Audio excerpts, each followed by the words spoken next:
வணக்கம். உயர்தர பரீட்சைக்கு மாணவர்களை தயார்படுத்துகின்ற ஆர்வம் குழுமத்தின் ஏற்பாட்டுக்கு அமையவும், உயர்தர பரீட்சைக்கு எப்போதுமே மாணவர்களுக்கு சவாலாக இருக்கின்ற இந்த 13ஆம் திருத்தம் பற்றிய ஒரு தெளிவான விளக்கம் ஒன்றை, அல்லது ஒரு சுருக்கமான அல்லது ஒரு தெளிவான விளக்கம் ஒன்றை இந்த வீடியோ காட்சியூடாக வழங்கலாம் என்று நான் நினைக்கிறேன். அந்த வகையிலே, இலங்கை அரசியலமைப்பிலே பல திருத்தங்கள் கொண்டு வரப்பட்டன. அந்த திருத்தங்கள் பலவும் பல்வேறு பிரச்சனைகளுக்கு தீர்வாக கொண்டு வரப்பட்டன. அந்த வகையிலே 1987ஆம் ஆண்டு ஜூலை மாதம் 21ஆம் திகதி இலங்கை பாராளுமன்றத்திலே ஏற்படுத்திக் கொள்ளப்பட்ட சில சீர்திருத்தங்களின் அடிப்படையிலும், அதே நேரம் இலங்கை இந்திய ஒப்பந்தம், அதாவது அப்போதைய இந்திய பிரதமராக இருந்த ராஜீவ் காந்திக்கும், அப்போதைய இலங்கை பிரதமராக இருந்த அப்போதைய இலங்கை ஜனாதிபதியாக இருந்த அஹ், அஹ், அப்போதைய இலங்கை ஜனாதிபதியாக இருந்த ஜே.ஆர். ஜெயவர்தனவுக்கும் இடையிலே செய்து கொள்ளப்பட்ட உடன்பாட்டின் அடிப்படையிலே இலங்கையின் இனப்பிரச்சினைக்கு தீர்வாக கொண்டு வரப்பட்ட மிக முக்கியமான திருத்தமாக நாங்கள் இந்த 13ஆம் திருத்தத்தை நோக்க முடியும். இந்த 13ஆம் திருத்தமானது கொண்டு வரப்பட்ட காலப்பகுதிகளில் அது பலவாறாக விமர்சிக்கப்பட்டது. அந்த திருத்தமானது பல வழக்குகளுக்கும் பல நடவடிக்கைகளுக்கும் உட்பட்டது. இந்த திருத்தம் ஒரு அதிகார பகிர்வை ஏற்படுத்தியதா அல்லது அதிகார பரவலாக்கத்தை ஏற்படுத்தியதா போன்ற கேள்விகளை அன்றைய கால நீதிமன்ற அறிக்கைகளில் நாங்கள் சீர்தூக்கி பார்த்தாலும், அல்லது அன்றைய காலங்களில் இலங்கையின் பாராளுமன்றத்தில் இடம்பெற்ற விவாதங்களில் நாங்கள் சீர்தூக்கி பார்த்தாலும் நாங்கள் அவதானிக்கிறோம். ஆகவே இந்த திருத்தம் பற்றிய ஒரு சிறிய விளக்கம் ஒன்றை இந்த வீடியோ காட்சியூடாக முன்வைக்க முற்படும். குறிப்பாக இந்த 13ஆம் திருத்தம் பற்றிய அறிமுகத்தை நாங்கள் நோக்குகின்ற போது, இப்ப நான் சொன்ன இலங்கையிலே மாகாண சபை முறைமையை ஸ்தாபித்தல், தமிழை அரசகர்ம மொழியாக்குதல், இலங்கையின் நீதிமன்ற பொறிமுறைகளில் ஒரு சிறிய மாற்றத்தை ஏற்படுத்துதல், தேர்தல் முறைமைகளில் ஒரு சிறிய மாற்றத்தை ஏற்படுத்துதல் ஆகிய சில முக்கிய நோக்கங்களை இந்த 13ஆம் திருத்தம் கொண்டிருந்ததை நாங்கள் அவதானிக்கலாம். இந்த திருத்தமானது முக்கியமாக புடியோடி போயிருந்த இலங்கையின் இனப்பிரச்சனைக்கு தீர்வாக கொண்டு வரப்பட்ட ஒரு திருத்தமாக இந்த திருத்தம் அடையாளப்படுத்தப்பட்டது. அந்த வகையிலே மத்தியில் குவிக்கப்பட்டிருந்த அதிகாரங்களை மாகாணங்களுக்கு பரவலாக்கம் செய்வதூடாக சில சில அதிகாரங்கள் மாகாணங்களுக்கு வழங்கப்படுவதூடாகவும், சில இலங்கையின் இலங்கை இனப்பிரச்சனைக்கு அதிகார பகிர்வு மூலமாகவோ அல்லது அதிகார பரவலாக்கம் மூலமாகவோ ஒரு தீர்வை எட்டலாம் என முயலப்பட்டதை நாங்கள் அவதானிக்கலாம்.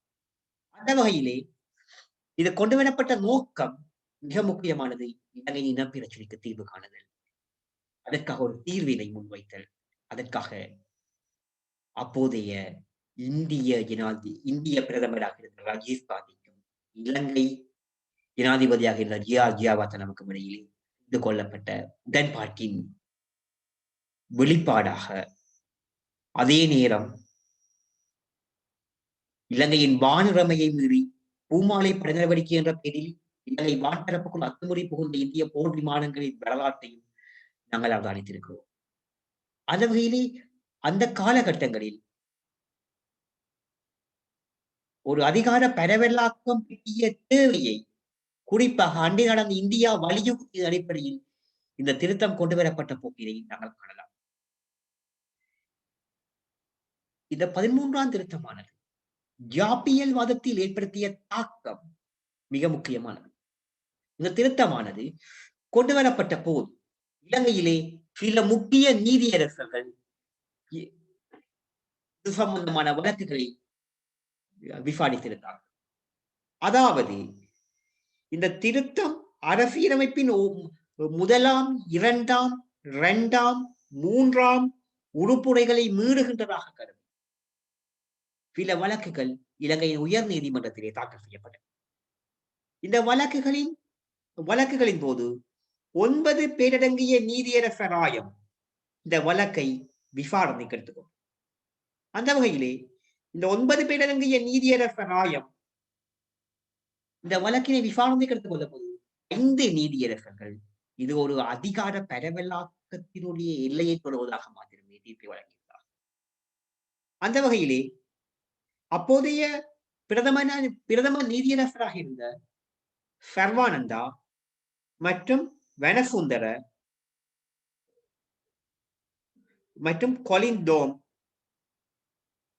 ராமசிங்க அத்தகொரல போன்ற 9 நீதியரசர்கள் இந்த வழக்கை விசாரணைக்கு எடுத்துக் கொண்டனர். அத்துடன் இந்த வழக்கு சம்பந்தமான அதாவது அப்போதைய ஜனாதிபதியாக இந்த ஜெயவர்தன தனக்கு இருக்கின்ற பொருள்கோடல் அதிகாரத்தின் அடிப்படையிலே ஒரு பொருள்கோடலை வழங்குமாறு உயர் நீதிமன்றத்துக்கு இந்த சட்டமூலத்தை ஆற்றுகிறார்.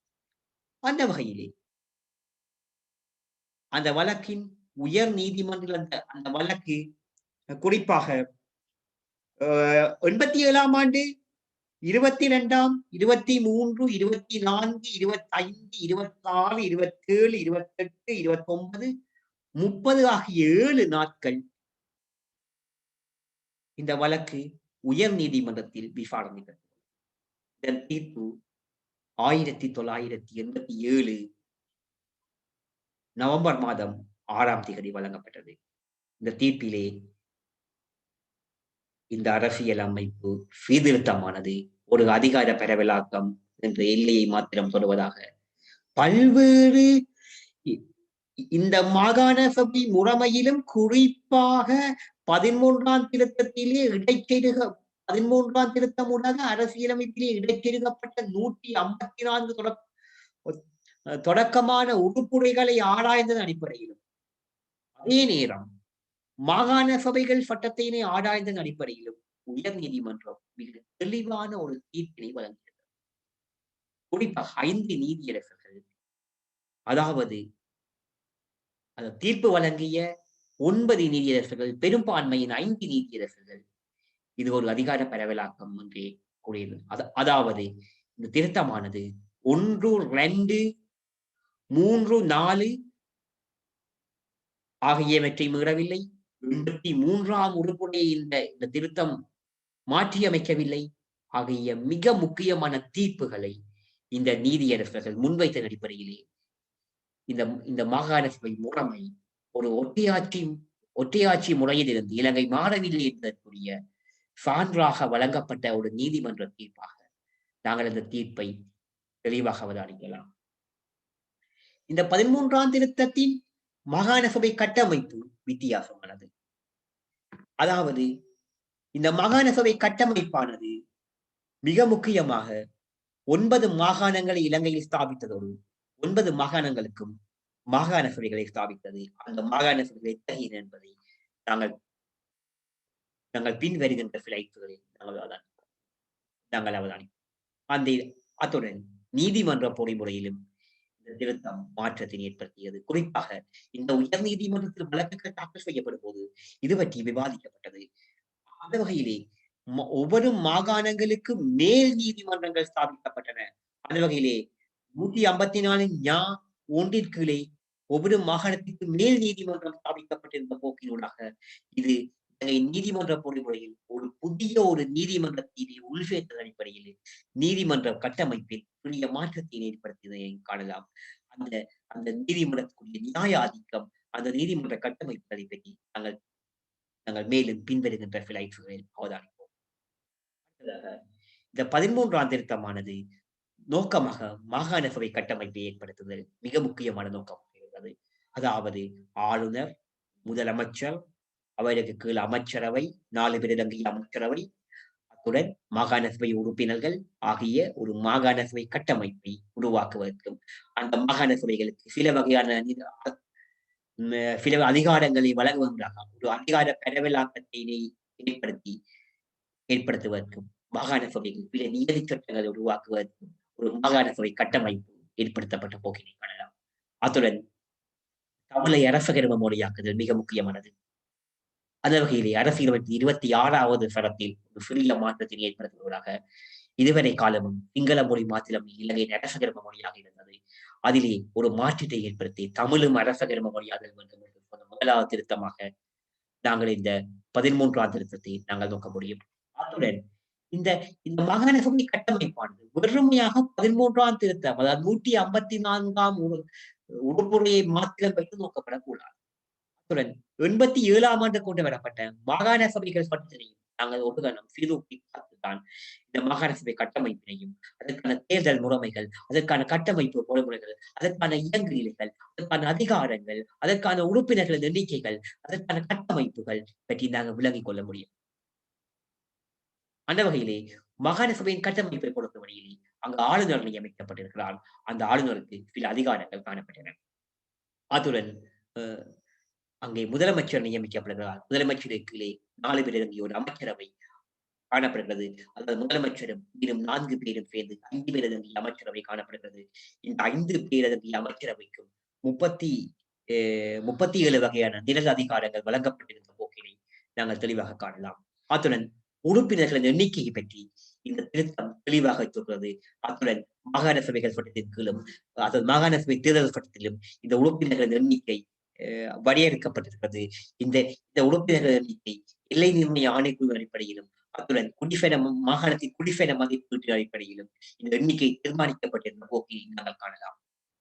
அந்த வகையிலே சில மாகாணங்களில் உறுப்பினர்கள் எண்ணிக்கை அதிகமாக காணப்படுவதும், சில மாகாணங்களில் உறுப்பினர்கள் எண்ணிக்கை வேலை குறைவாக காணப்படுவதையும் நாங்கள் தெளிவாக அவதானிக்கலாம்.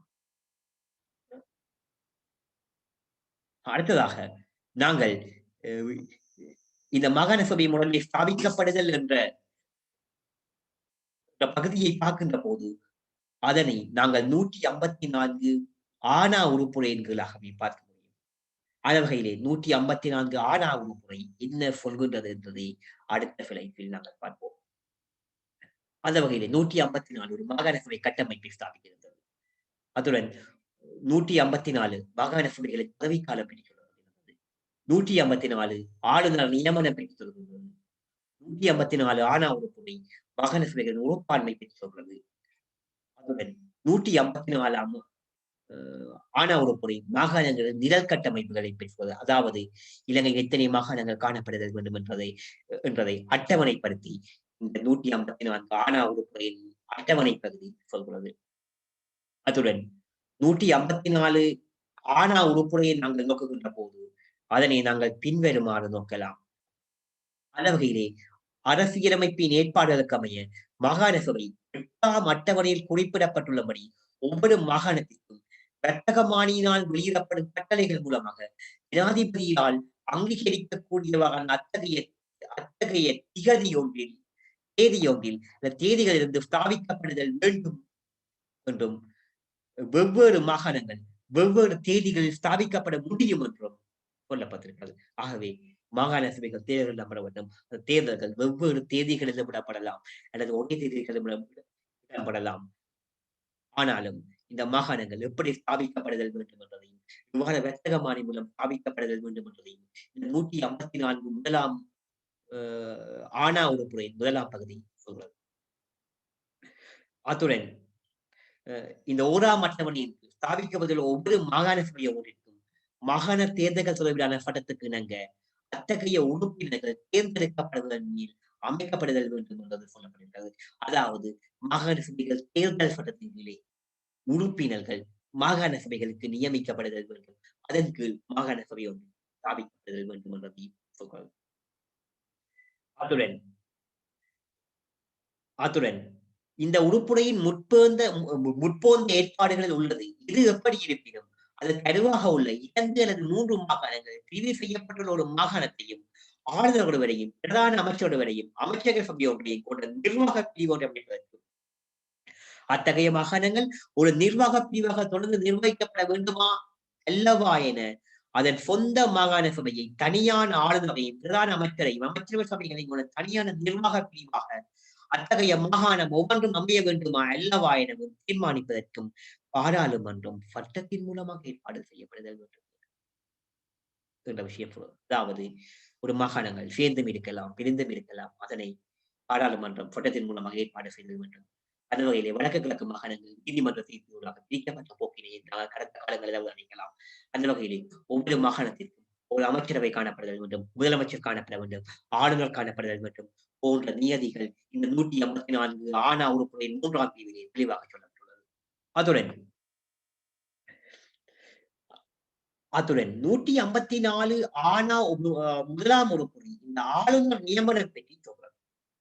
எந்த மாகாணத்திற்கும் 154 ஆணா எனும் உறுப்புரைக்கு இணங்க மாகாண சபை ஒன்று ஸ்தாபிக்கப்பட்டுள்ளதோ, அந்த ஒவ்வொரு மாகாணத்திற்கும் ஆளுநர் ஒரு இருத்தல் வேண்டும். அந்த ஆளுநர் ஜனாதிபதியால் கைப்பட எழுதப்பட்ட ஒரு எழுத்தாணையின் மூலமாக நியமிக்கப்படுதல் வேண்டும் என்று இந்த இந்த இந்த 154 ஆவெண்ண உறுப்புரை சொல்றது. அத்துடன் இந்த ஆளுநர் எப்படி பதவி வகிக்க முடியும்? இந்த ஆளுநரை எப்படி பதவி விலக்க முடியும் என்பதும் சொல்லப்படுகிறது. ஆனாலும் ஆளுநரை பதவி விலக்குகின்ற சுயாதீன அதிகாரம் எதுவும் மாகாண சபைகளுக்கு காணப்படாத போக்கு மாகாண சபை ஒரு அதிகார பெறவலாக்க செயல்முறை மாத்திரமே என்பதற்குரிய சான்றாகும். அதாவது ஆளுநர் மாகாணத்தின் நியமன அதிகாரியாக நிறைவேற்று தத்துவங்களை உடையவராக மாகாணத்தின் மிதமிஞ்சிய அதிகாரங்களை உடையவராக ஸ்தாபிக்கப்பட்டிருந்த போக்கினை காணலாம். அத்துடன் மாகாண சபையின் ஆளுநரை பதவி விலக்குகிற அதிகாரம் ஜனாதிபதிக்கு மாத்திரமே இருக்கிறது. வெறும் சிபாரிசு செய்கின்ற அதிகாரம் மாத்திரமே மாகாண சபைகளுக்கு காணப்படுகின்ற போக்கினை நாங்கள் இந்த உறுப்புரையிலே தெளிவாக அவதானிக்க முடிகிறது. அடுத்ததாக நாங்கள் பார்ப்போம்.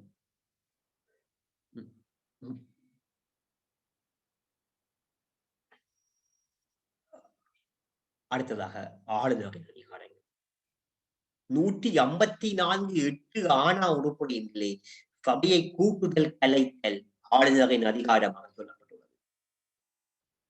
அடுத்ததாக அமர்வுகளை நிறுத்துதல் 154(8) ஆவெண்ணா உறுப்புகளின் கீழ் ஆளுநரின் அதிகாரமாக சொல்லப்பட்டுள்ளது. அடுத்ததாக முதலமைச்சர் நியமனம், அதாவது மாகாண சபையிலே பெரும்பான்மை உறுப்பினர்களின் ஆதரவை பெறுகின்ற ஒருவரை முதலமைச்சராக நியமிப்பதற்கு ஆளுநருக்கு அதிகாரம் இருப்பதாக 154(8) ஈனா உறுப்புரை தெளிவாக சொல்கிறது. அத்துடன் மன்னிப்பு வழங்குதல், அதாவது மாகாண நியதி சட்டம் ஒன்றினூடாக குற்றவாளியாக்கப்பட்ட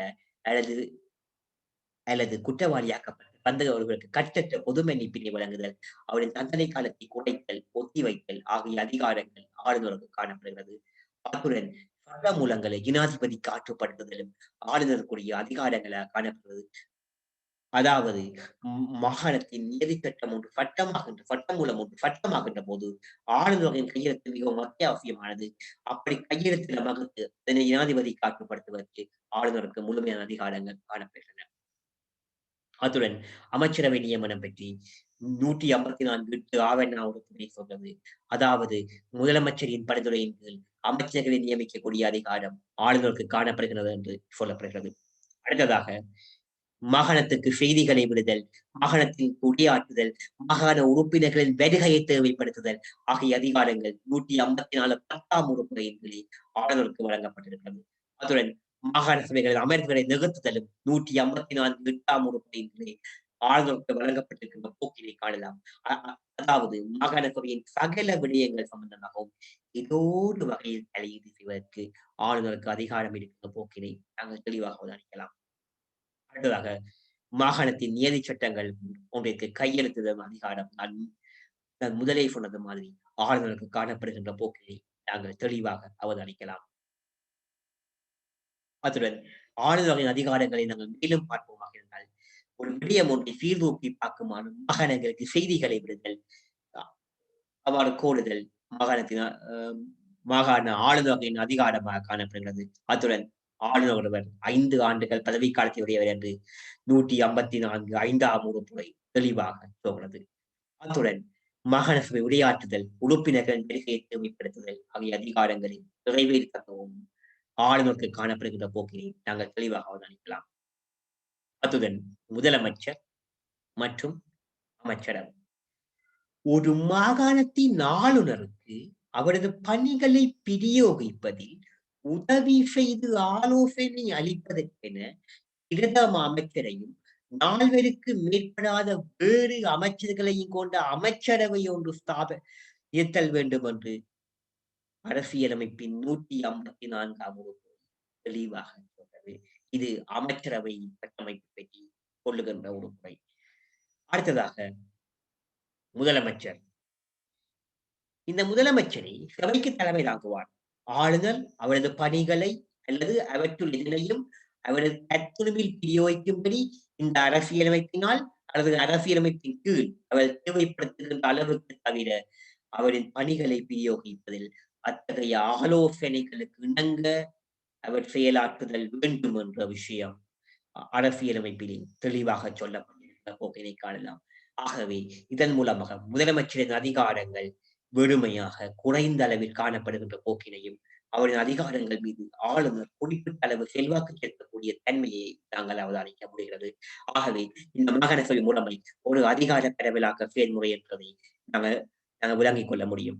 அத்துடன் ஆளுநரின் விடுபாட்டுரிமை ஏதேனும் கர்மமானது இந்த அரசியலமைப்பினால் அல்லது அரசியலமைப்பின் கீழ் ஆளுநர் அவரது தத்துணிவின் செயலாற்ற தேவைப்பட்ட ஒரு கர்மமா அல்லவா என பிரச்சனை எழுகையில் அவரது தத்துணிவின் கீழ் ஆளுநரின் முடிவு இறுதியாதல் வேண்டும் என்பதுடன் ஆளுநரினால் செய்யப்பட்ட அல்லது இதனும் செல்லுபடியான தன்மை அவர் தமது தத்துணிவில் செயலாற்றியிருக்க வேண்டுமா அல்லவா எனும் ஏதுவின் மீது நீதிமன்றம் எதுவும் தோல்விக்குட்படுதல் ஆகாது. அதாவது ஆளுநரின் செய்யப்பட்ட செய்யாத விடப்பட்ட செயல்கள் சம்பந்தமாக எந்த நீதிமன்றங்களிலும் வழக்கு நடவடிக்கை எதுவும் முன்கொண்டு செல்லப்பட்டது ஆகாது என்பதையும் மீண்டும் சொல்லப்பட்டிருக்கிறது. அத்துடன் ஆளுநரை கேள்வி கேட்கின்ற அதிகாரம் ஜனாதிபதிக்கு மாத்திரமே காணப்படுகிறது. இந்த ஜனாதிபதியின் ஆளுநரின் பணிகள் யாவும் ஜனாதிபதியின் பணிக்கின் கீழாதல் வேண்டும் என்றது இந்த அரசியலமைப்பில் சொல்லப்பட்டிருக்கிறது. அத்துடன் ஆளுநர் ஜனாதிபதிக்கும் அமைச்சரவைக்கும் மாத்திரமே பொறுப்பு கூற வேண்டிய தேவை இருப்பதனையும் அதுடன் அவர் பாராளுமன்றத்துக்கு பொறுப்பு செல்ல வேண்டிய தேவை இருப்பதனையும் அவர் மாகாண சபைகளுக்கு எந்த வகையிலும் பொறுப்பு செல்ல வேண்டிய எந்த தேவையும் கிடையாது என்பதை அரசியலமைப்பு தெளிவாக சொல்றது. அதுடன் மாகாண சபையின் சட்டவாக்கு அதிகாரம். மாகாண சபைகளின் சட்டவாக்கு அதிகாரம் ஒரு மாகாண சபை எந்த மாகாணத்திற்காக ஸ்தாபிக்கப்பட்டுள்ளோ அந்த மாகாணத்தின் எல்லைக்குள் மாகாண சபை நிழலென அட்டவணை என்று குறிப்பிடப்பட்டுள்ள அட்டவணை கருமங்கள் தொடர்பில் சட்டங்களை இயற்றலாம். அந்த சட்டங்கள் நியதி சட்டங்கள் என அழைக்கப்படுகிறது.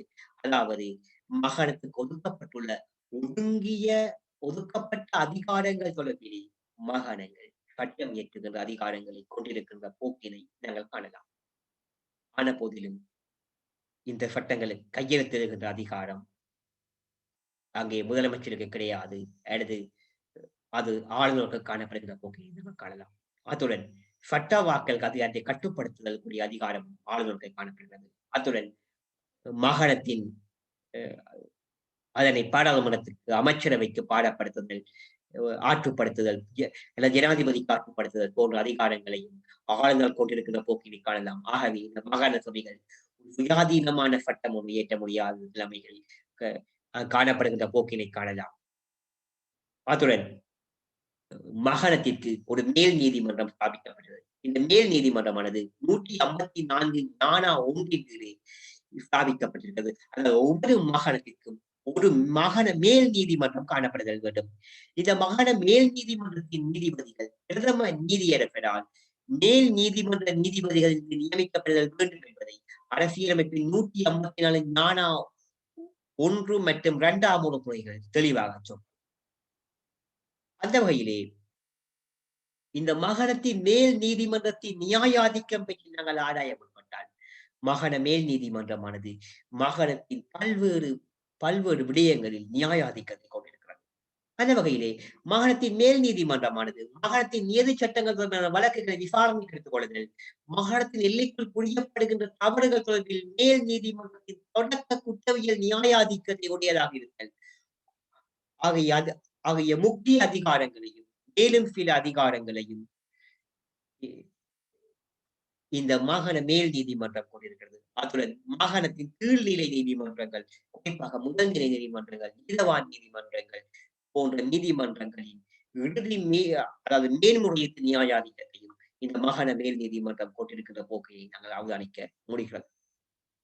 அந்த வகையிலே இந்த பிழைப்பினூடாக மாகாண மேல் நீதிமன்றத்தின் நியாயாதிக்கம் பற்றி தெளிவாக உரையாடப்படுகிறது. அதாவது முதலாவதாக பிரதம நீதியரசரின் பரிந்துரையின் கீழ் மாகாண அதாவது மேல் நீதிமன்றத்தில் நீதிபதிகள் நியமிக்கப்படுதல் வேண்டும். இந்த மாகாண நீதிமன்றத்தில் இந்த விடயம் சொல்லப்படுகிறது. அத்துடன் இந்த ஒவ்வொரு நீதிமன்றங்களும் மாகாணத்தில் புரியப்படுகிற தவறுகள் தொடர்பில் இலங்கை மேல் நீதிமன்றத்தின் தொடக்க குற்றவியல் நியாயாதிக்கத்தை சட்டத்துக்கு இணங்க பிரயோகித்தல் வேண்டும் என்று சொல்லப்பட்டிருக்கிறது.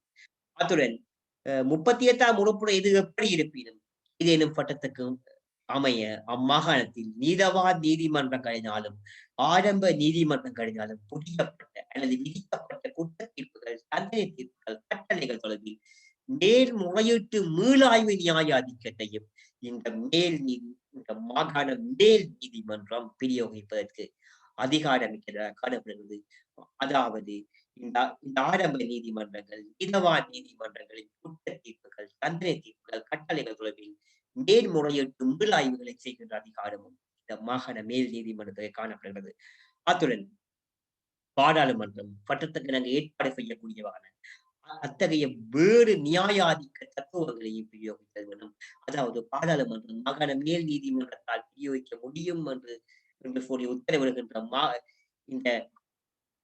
இந்த நியாயாதிக்கத்தையும் இந்த மாகாண மேல் நீதிமன்றம் கொண்டிருக்கின்ற போக்கையை காணலாம். அத்துடன் இந்த மாகாணத்துக்குள் சட்டவிரோதமாக தடுத்து வைக்கப்பட்டிருக்கின்ற ஆட்கள் தொடர்பில் ஆட்கொணர் எழுத்தாணைகள்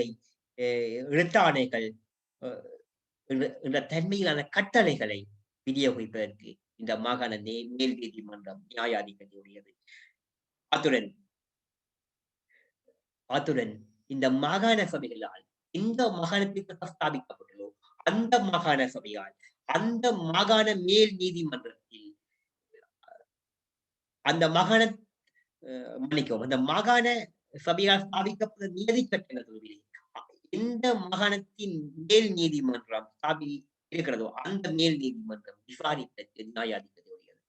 அதாவது அந்த மாகாணத்தை எந்த அம்மாகாணத்திற்கு ஸ்தாபிக்கப்பட்டுள்ள மாகாண சபையினால் ஆற்றப்படுகின்ற நியதி சட்டங்கள் தொடர்பிலான நியாயாதிக்கத்தையும் இந்த மாகாண மேல் நீதிமன்றம் கொண்டிருக்கின்ற போக்கினை காணலாம். அத்துடன்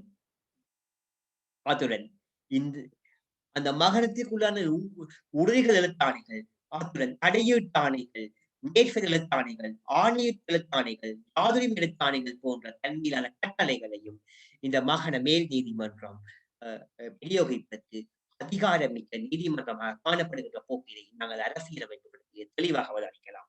அத்துடன் நிதி சேவை ஆணைக்குழு அத்தகைய மேல் நீதிமன்றத்துக்கென மாகாணத்திலே ஏதேனும் முதல்நிலை நீதிமன்ற நிர்வாக பெற்றி பார்வையிட்டு அறிக்கை செய்வதற்கான தத்துவத்தையும் இந்த மாகாண மேல் நீதிமன்றம் கொண்டிருக்கிறது. அதாவது நீதி சேவை ஆணைக்குழு உங்களுக்கு தெரியும், முதல்நிலை நீதிமன்றங்கள் சம்பந்தமான வழக்குகள் படுகொலை நடத்துவதற்கு ஸ்தாபிக்கப்பட்டுள்ள ஆணைக்குழு, அந்த ஆணைக்குழுவினால் ஒப்படைக்கப்படுகின்ற கீழ்நிலை நீதிமன்றங்கள் சம்பந்தமான நிர்வாகம் பற்றி அவரை பார்வையிட்டு அறிக்கையிடுவதற்கு இந்த மாகாண மேல் நீதிமன்றம் நியாயாதிக்க முடிய போக்கினை நாங்கள் காணலாம். நாங்கள் அடுத்ததாக இந்த 13ஆம் திருத்தத்தின் அதிகார பரவலாக்கம் பற்றி பார்ப்போம். அந்த வகையிலே 3 வகையாக அதிகாரங்கள் பரவலாக்கம் செய்யப்படுகின்றன. அந்த வகையிலே மத்தி கொதுக்கப்பட்ட நிரல், மாகாணத்தின் நிரல், ஒத்தியங்கு பட்டியல் என்ற 3 அடிப்படையில் இந்த அதிகாரங்கள் பகிரப்படுகின்றன. நிரல் என்பது மத்திய அரசாங்கத்திற்கு ஒதுக்கப்பட்ட அதிகாரங்கள், மிக முக்கியமாக தேசிய பாதுகாப்பு உட்பட சில அதிகாரங்கள். மாகாண நிரல் என்பதில் சில வகை நிரல் அதிகாரங்கள் காணப்படுகின்றன. அத்துடன் ஒத்தியங்கு பட்டியல் என்பது மிக முக்கியமானது. இந்த ஒத்தியங்கு பட்டியல் மாகாணத்திற்கு மத்திய முறைகள் அதிகாரங்களாக காணப்படுகின்ற போக்கினை காண முடிகிறது.